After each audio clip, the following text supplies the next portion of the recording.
So we're going to talk about demographics a little bit, because this is a time of year that if you're like me, and we talked about at the beginning, we're developing our strategy for the next year. We're beginning to map out what we're going to do, where we're going to do it. So Pinterest may be a very viable piece of your marketing strategy, or it may not. What I wanted to cover for you was a little bit of the demographics on social networks. So as you develop your strategy, you're using the right platforms that matches your direction that you need to go in your marketing plan. So obviously Facebook is the largest, we all know that. 66% of internet users actively use Facebook or have a Facebook account. Yep. The demographics are 70% men, 70% females, ladies, and 66% men. Age is all across the board. It's heavier younger than older. However, keep in mind that the 50 to 65 plus is the fastest growing segment on Facebook. So that will balance over time, and only time will tell. Sometimes when Grandma comes in, then all the kids bail, but we'll see. Right now, the kids are posting pictures of stuff they're doing at school, all of those things, and Aunt and Mom and Grandma wants to see those, so they're coming onto Facebook in droves. And so the demographic is shifting quickly. So for you, it's a vast demographic. So if you're doing broad swath or large audience, Facebook obviously is a platform for you. The financial demographics are fairly balanced, heavier to lower income than higher income, and education level is as well fairly balanced. 72% being the highest of high school grad or less, some college at 63%, and college plus 64%. So you'll see on the some of the other networks, there is a lot more disparity in education level. Twitter, 16% of internet users on Twitter, 17% men and 15% women. So this is one of the two or three where there are more men than ladies. And age is heavy in the 18 to 29, but still fairly balanced across all the other age groups. A little bit of dip in the 30 to 49, 50 to 64 range, but then it picks back up. 65 plus is heavier than the and I can't explain that for the life of me. I couldn't tell you why there's more people on Twitter 65 plus than there is at 30 to 64. Just doesn't make sense to me, but it is. These are real-time stats that were done by the Pew Research Center, and it was done by phone call to people using the internet, who actively use the internet. What's the date on that? This particular one is, I believe that. Yep. Yeah, it is August 2 to 5, 2012. So this is fresh. Okay, so let's move to LinkedIn. 20% of internet users are on LinkedIn. 21% men, 19% women. Age demographic is fairly diverse, heavy in the 30 to 65 range, obviously. People in business who are actively working and in the workplace. Annual income. This one is the one, unlike any others, that is heavily skewed to high income. So this is where people with disposable income who have a job and are working in a higher income type work are spending their time online, especially more males than females. So if your target is an affluent male who is actively working and has disposable income, LinkedIn would be your first. Now, if you switch and your target's lady, then it's a little more diverse in how you can connect with her. You bring in Pinterest, you bring in a few other things for the lady who you may find on LinkedIn. You can connect her with some warm and fuzzy things over on Pinterest and Facebook. So you have multiple avenues. One of the things I want you guys to think about, and I know Chris used to mention this a lot, commonality.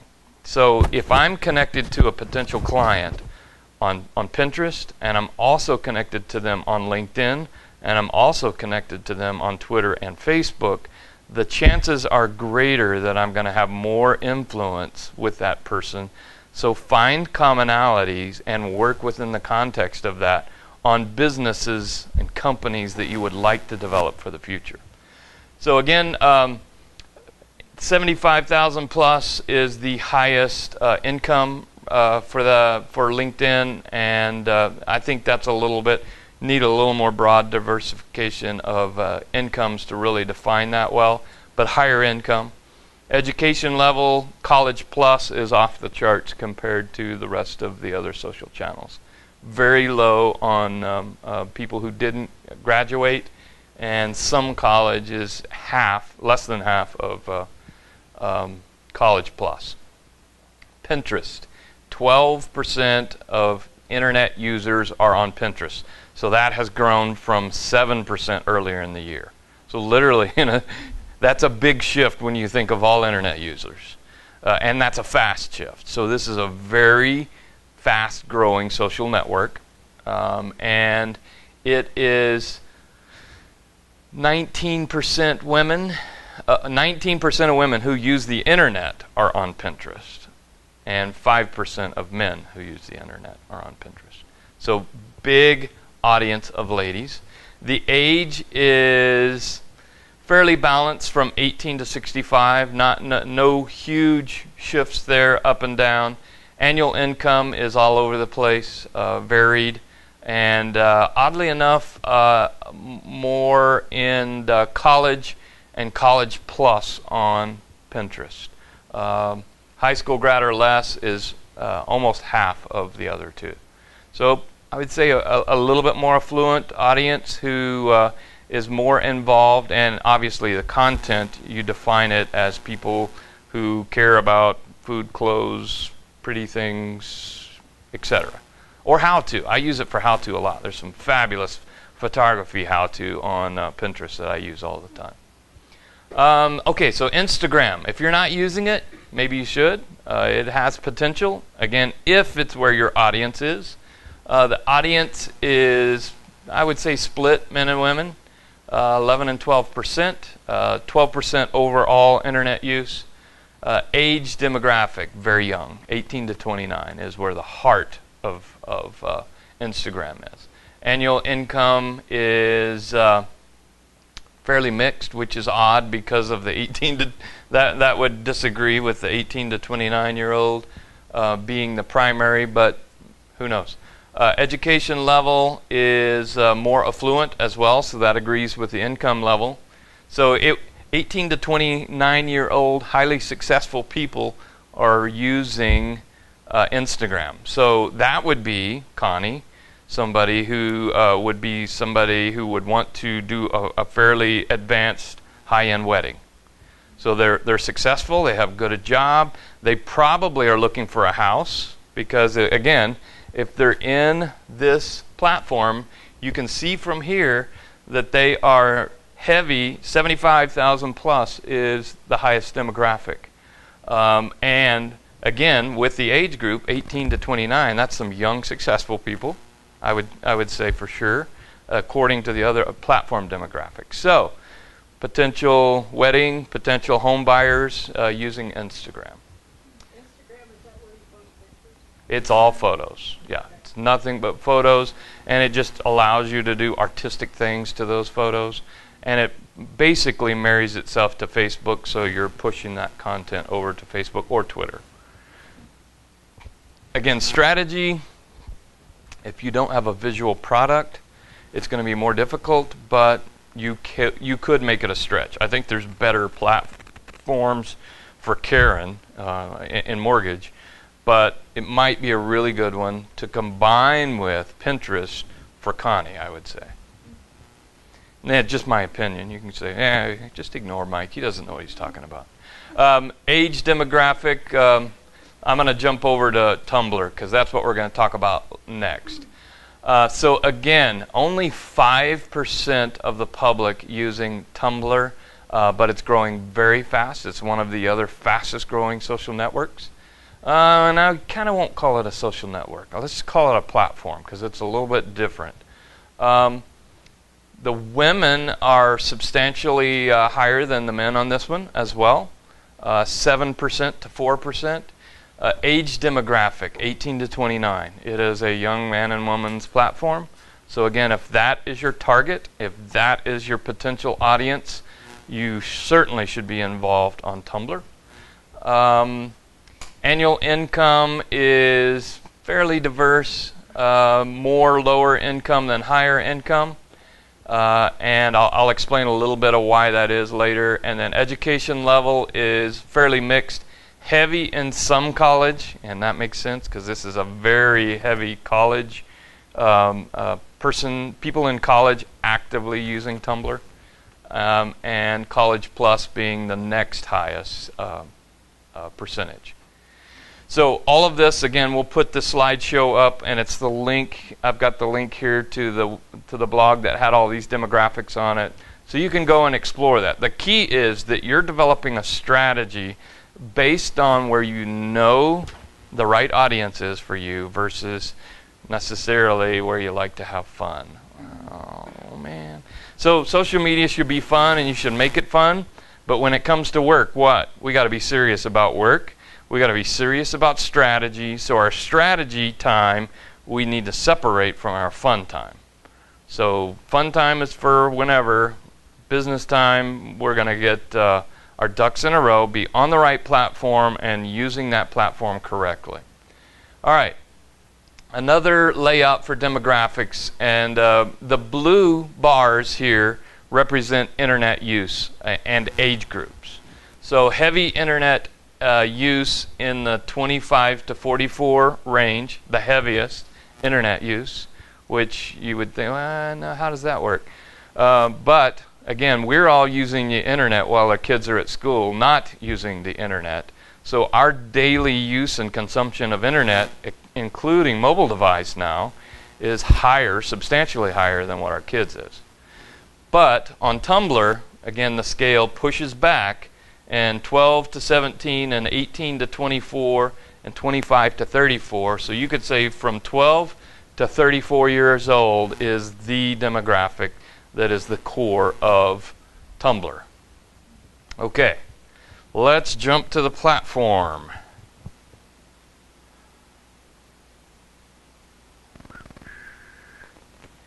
And here we go. Let's go home. And we'll cross our fingers because I do a lot of photography kind of related stuff. So occasionally there's some artistic content that may be a little bit objectionable to people. And you'll find more of that on Tumblr because of the age demographic. And it does lend itself to a more artistic person. Artistic, however you want to define that. I think there is art within that category, but when done appropriately kind of thing. Michelangelo, that kind of thing. You know what I'm saying? Okay. So this is the platform. What Tumblr is at its core is a blogging platform. It is a micro, not Twitter micro, but it's a micro blogging platform. Meaning we're not going to type long blogs and long conversations. It's an image and a description and a brief. Brief is important on this platform. Conversation about what's in that image or what's in that video. One of the things that really sets it apart, one of the things is the fact that you can upload audio. So if you're doing teleseminars, on the phone, and you've got that content recorded, you can upload it here, and then it becomes a hosting platform that has a link that you can share out to everywhere else. So photos, videos, again, as we're doing our YouTube video, this would be another place that we'd come and upload our video, and then another day we would come back a week later, a month later, and we would upload the link to the video on YouTube, because you can do both. So you're pushing your content out through the channel, but it has the ability, again with audio, to be substantially different from other channels. I don't know of any other channels that are easy to push audio through, especially original uploaded audio. And it actually utilizes existing platforms to make that happen. As you go to upload a file, it's actually powered by Spotify and SoundCloud. So these are very, again, for the age demographic, SoundCloud and Spotify are heavily used for college age folks. I use it too, but I just like to feel young. How about that? All right, so uploading, it looks similar everywhere that you go, in that you can upload. I can upload from a link. I can upload from my computer. And it gives me a description space on everything that I upload, and it has full HTML capability, so I can be as creative as HTML code that I have. So if you want to take a snippet off of Dreamweaver, for instance, create something to go along with your content that's a little bit more visually stimulating, you can do that, and then just bring the code over here and paste it in and make it look really nice. So the other thing that you can do on the platform is promote your posts.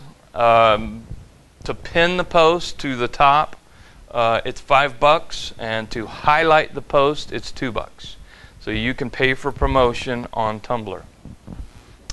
With each post, just like Pinterest, you've got to always include a URL that will be linked to that photo, video, or content. Whatever you create, you're going to come right over here. The content source. What's the source of this content? I'm going to send it back to my blog, or I'm going to send them back to something else that's more appropriate. I have the ability to do that. I can tag it. Search on Tumblr is done by tags. So like YouTube, when you put in tag descriptions, you're going to enter those here to tag, and tag appropriately so that people can find what you've put up here. If it's a picture of food, then use food descriptions to identify a recipe, whatever it may be. You'll see a great deal of integration between Tumblr and Pinterest. So a lot of people who are using Pinterest will create their content on Tumblr, they'll upload the pictures there, and then they share the content over to Pinterest. When you click the image, it's going to drive you back to their Tumblr page because they're using it as their primary blog or website. You can use Tumblr as your primary website. You can design it as custom as you like. There are a great deal of custom designs that you can do. You can buy custom designs from Tumblr on Tumblr to lay out your page. Mine is very simple. I don't utilize it. I utilize it more for fun and hobby and photos than I do for business, but I do host and upload video content. You have an unsaved post. So here are my posts, and you can see here I did a panoramic shot that I loaded up, and I do have this. I built this a few years ago. It is named as my business, Social Network Assist, and here's something that I've shared, a nice little fun creative photo grouping. And here you'll see I've uploaded a video. It's a how-to video that I've uploaded to the platform. One of the cool things I like about it, when you load a video to Tumblr, if you notice, it's scrolling through some snapshots of that video. That's automatic. I don't have control of that. It just does it, gives you a few snapshots, and luckily it's not me with my mouth open and my eyes crossed at some point like it could be.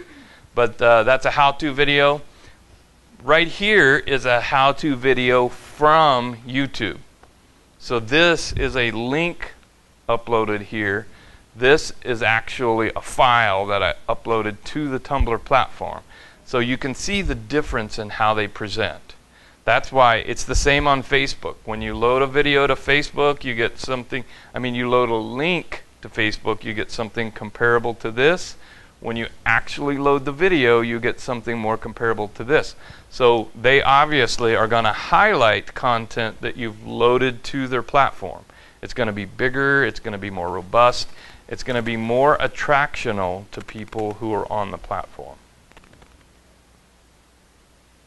And there is the combination of multiple. So I shot this from my phone. I edited it, and let's see, I loaded it to Facebook and then published it through Twitter over to Tumblr, and I used Instagram to do it. So I know. So I'm using Instagram. I took a picture. I'm using Instagram, and from Instagram, I published this content to Facebook. And then from Facebook, I published to Twitter, and then from Twitter, I actually published to Tumblr. Is that crazy? Yes. Yes. So you can do a lot of different things. And again, we talked about this a little bit yesterday. So I'm a very visual person, so I've got to get a grease board out, and I have to map my content, where it's going and how it's getting there. And I automate as much as I can where it makes sense. Anytime you're doing something like this, the platforms I sent it to, it makes sense. It doesn't present itself inappropriate anywhere to the platform. Anybody who's on most of those platforms knows that it came from Instagram. Most everybody does, because the frame and the different image layout, the shadowing, you can see that that's a Instagram template. Is that because you find that one the most friendliest? Or I just like it. I think other people will like it. And here's just some other blog content that I've pushed through another channel. Okay, so Tumblr, again, this for a person who doesn't have a website, this could be your startup website until you can pay for a developed website. You could start here and visually represent everything you do. Written content, blog content, you can add additional, and I have a whole 24 followers. Woohoo! There was a question from Kathy on how to Yeah. get followers. How to get followers is very similar to Facebook in that you follow and they follow back, or Twitter, you follow, Pinterest, you follow them, hopefully they follow you back. More importantly than anything is creating content.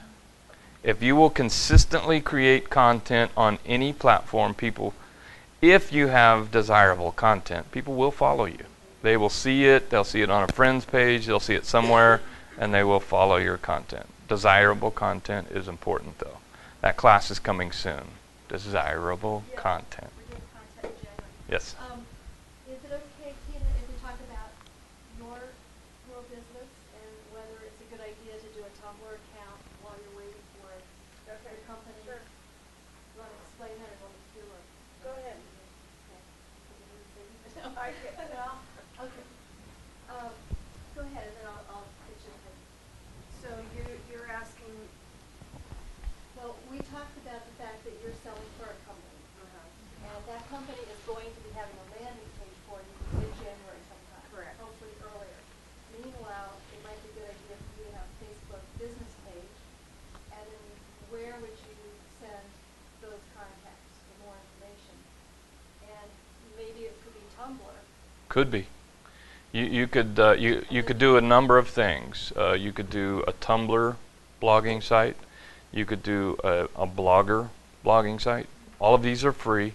Or you could do a free WordPress website as a temporary landing place for your business.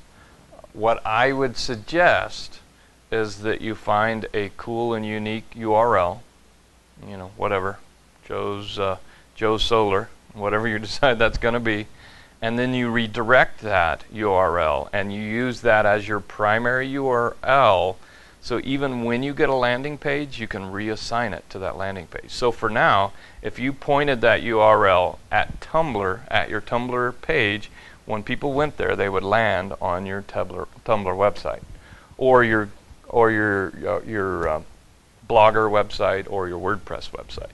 So all you've got to do is, when your site changes, redirect that URL to go somewhere else. That way, all of your social channels that you've built out, you've got that URL built into those channels, and you don't have to go back and change it. Does that make sense? And buying a URL is what, $9? $9 to $12 depending on the URL. But only if you are also going to have a podcast. Yeah. No, really? Yeah. Okay. They're getting mass exodus off their platform, so they're doing a lot of active things to try to keep people involved in buying products from them. But does that make sense, everyone? So if you're get a URL that's going to work for you. One of the things that I also wanted to tell you, and this goes to URLs, don't get extremely caught up in the name of the URL having to be what you do as far as landscaping. In the past, Google highly rewarded if you owned the URL Mortgage Tucson or Landscape Tucson, it was highly, highly valued. As of the last algorithm, that went way, way down. Yes.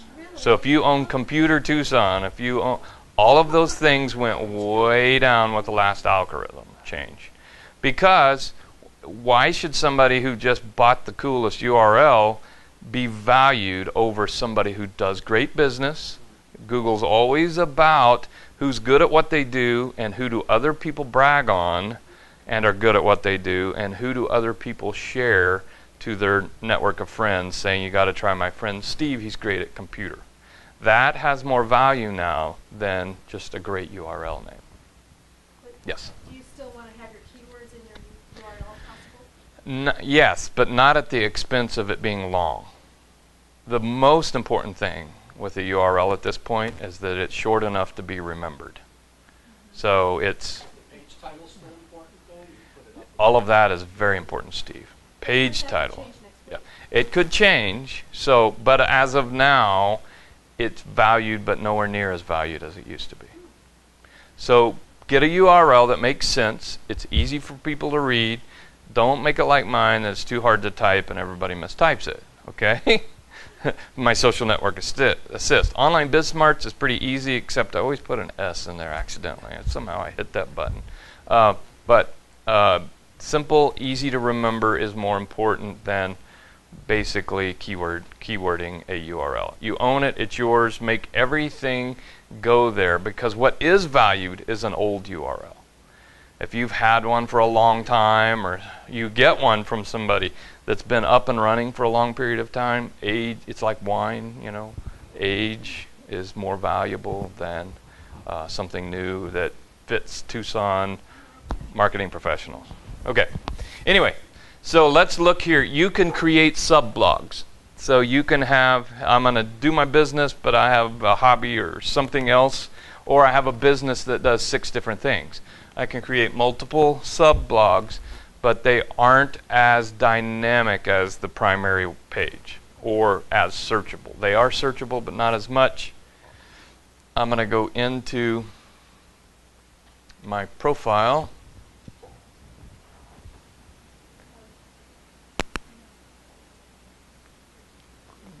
Go through the settings. Okay. So here I am. This is your account information. Very simple. You can block users here. Again, you may need to do that because you'll stumble onto content that you don't want to see. There is a category for it, and it's supposed to go there, but some people don't read the rules and do things that they should do. Dashboard provides you with basically information as far as your notifications and how content is being displayed. Your email, your apps. I have multiple outside apps that I use for my Tumblr. Image related, obviously Instagram, Flipboard for my iPad, and IFTTT for publishing. Over here on my name, you can create, when you set up your account, a custom URL that matches your existing one. So if you have a URL that's joesbusiness.com, then go ahead and put it here, and it will be .tumblr.com. Okay? It's kind of like YouTube or some of the others where they'll put your name in conjunction with theirs. You can pick custom themes for what your site's going to look like. There are multiple of those. There's a lot of free ones, but you can also pay premium for an advanced theme. Let people ask questions or not. Let people submit posts on your page. No, I would not do that, but that's just me. And you can set up publishing to your timeline, and this is one of the few platforms that allows you to publish to your business page. So all of your content that you create here, if you look right here, I've set my account up and it's publishing to my profile, but I can publish to any of the pages that I administrate. You can also share likes on your timeline and share replies and answers on your timeline. I've got Twitter connected. You can publish via email. And that's about it as far as here is where if you were creating content that was not safe for the work environment, you would choose that, and your channel would be content that would always warning this is not safe for work environment when it came up, if that's what my channel was going to be about.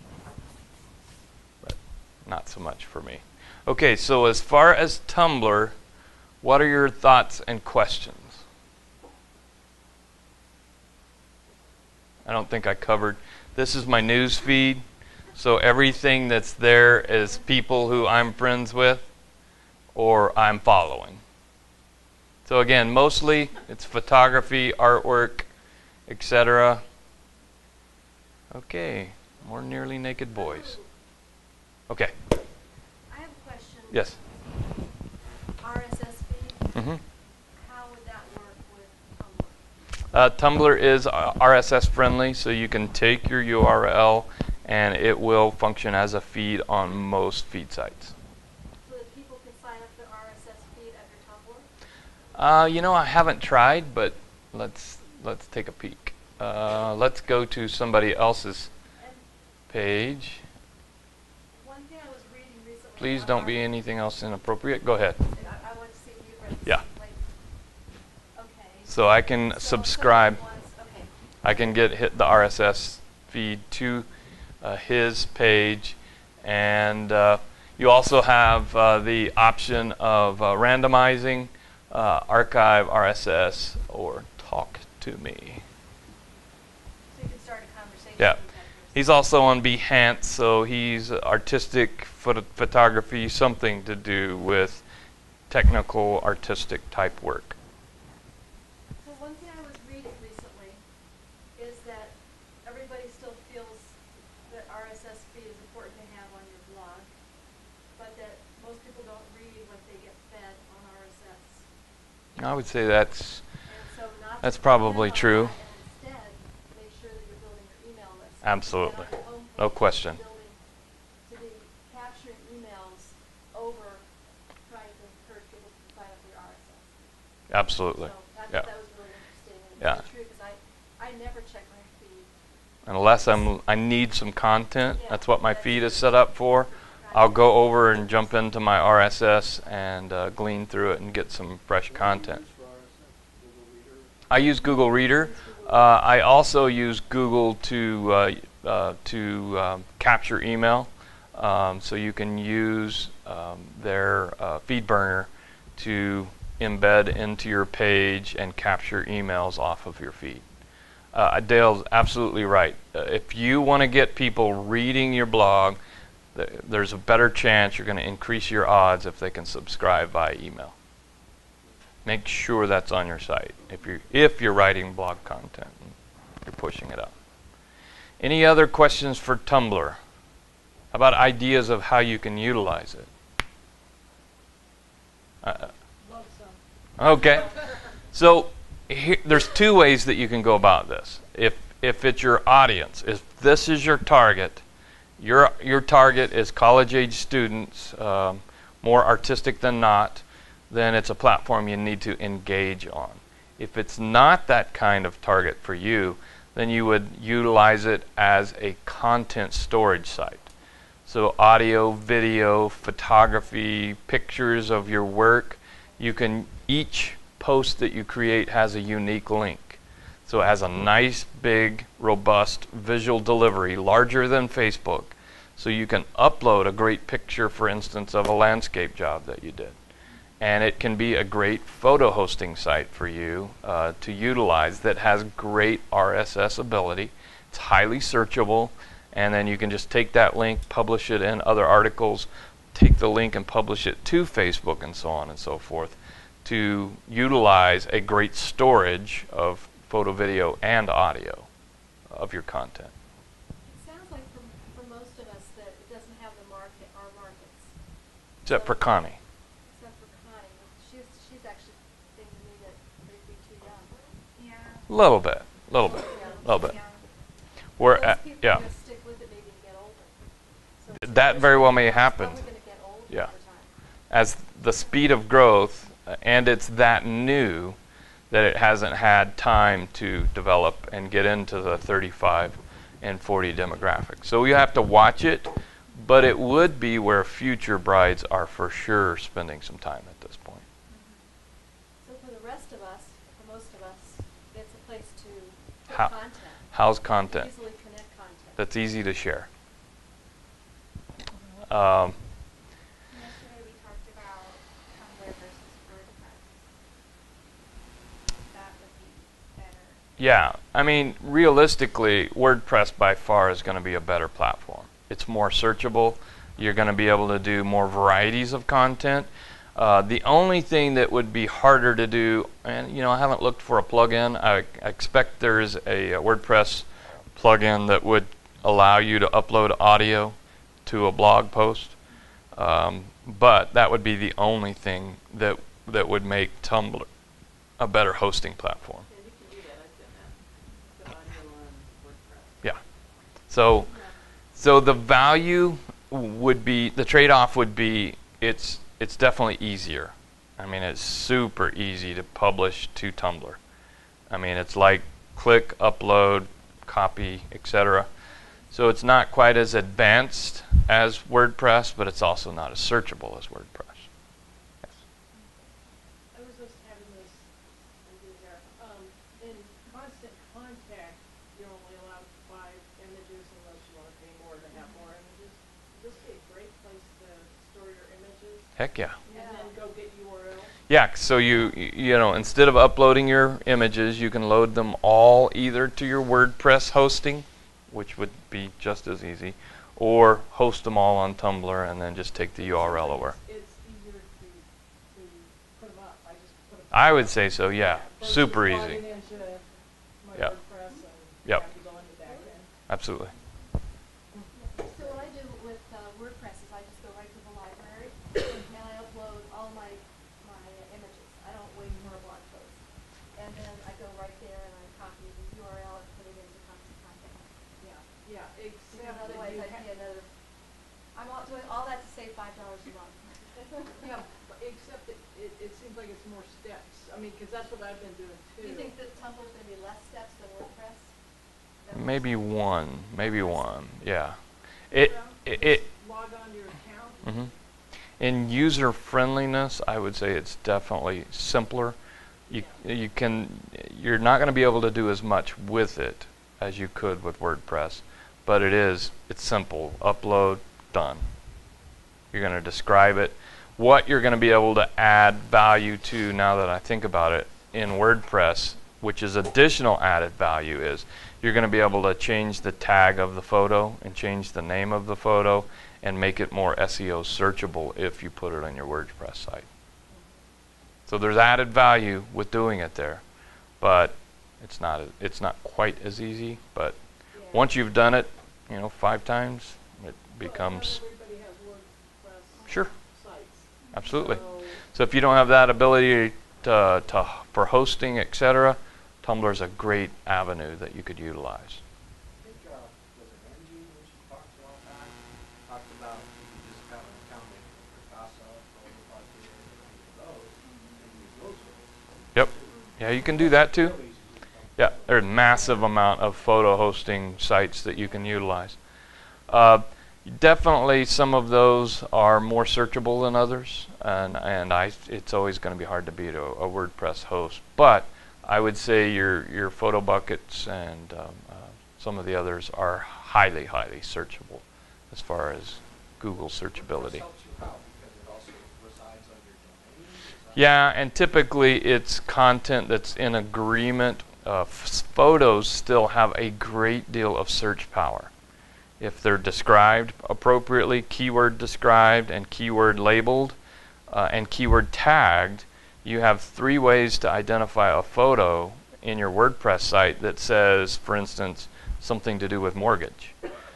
And those images are more searchable than the actual content that's written on the page because there's fewer of them.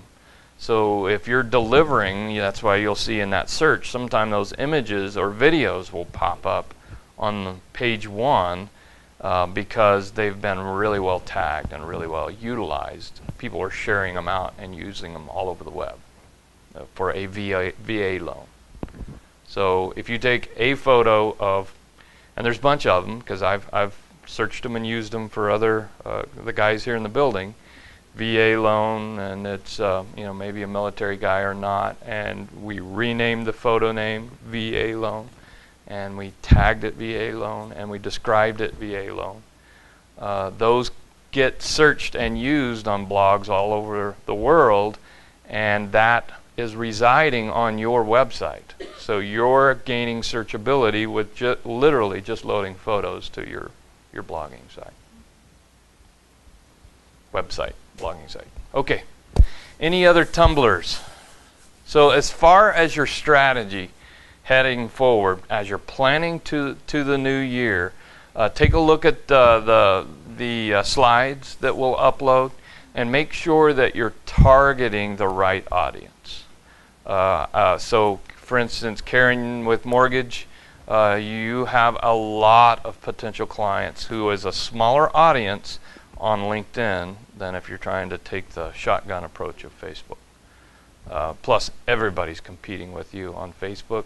Not too many agents are appropriately competing on LinkedIn. Very good point. And on LinkedIn, people expect you to ask for the sale because it's a business net platform. It's not the case on LinkedIn. So you can be more to the point. You can avoid some of the frou-frou chit-chat that you would do somewhere else. And you can ask for a close, or at least ask for a meeting, where you wouldn't maybe get to that as quickly on a Facebook platform. But that's not the case for everyone. Pam, it works for you well. You're B2B, LinkedIn, but you're also so visual that you can mix in all the other pieces. I use Facebook most of the time.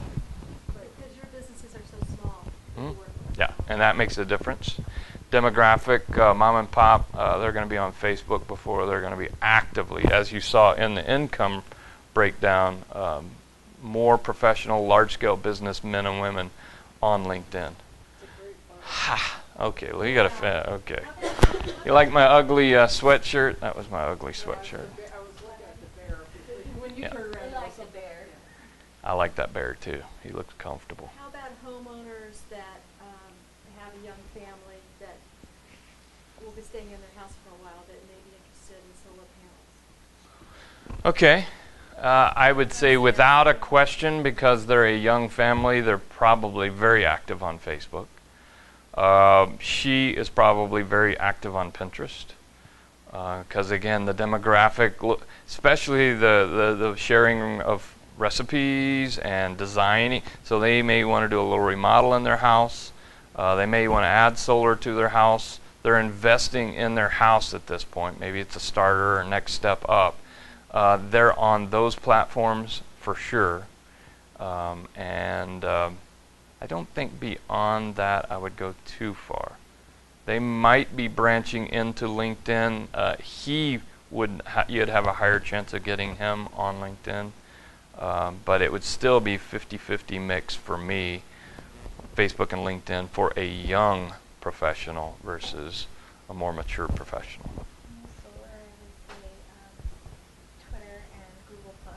Techie, because high tech, Talking yep, to the techies and the yeah. engineers And early green adopters. people, They early love adopters, solar. yeah, who are highly green-minded folks, which would actively be using Twitter and Google Plus. Benefit, no other solar company is using social media That's correct. Yay! Well, we're grateful for you too, Tina.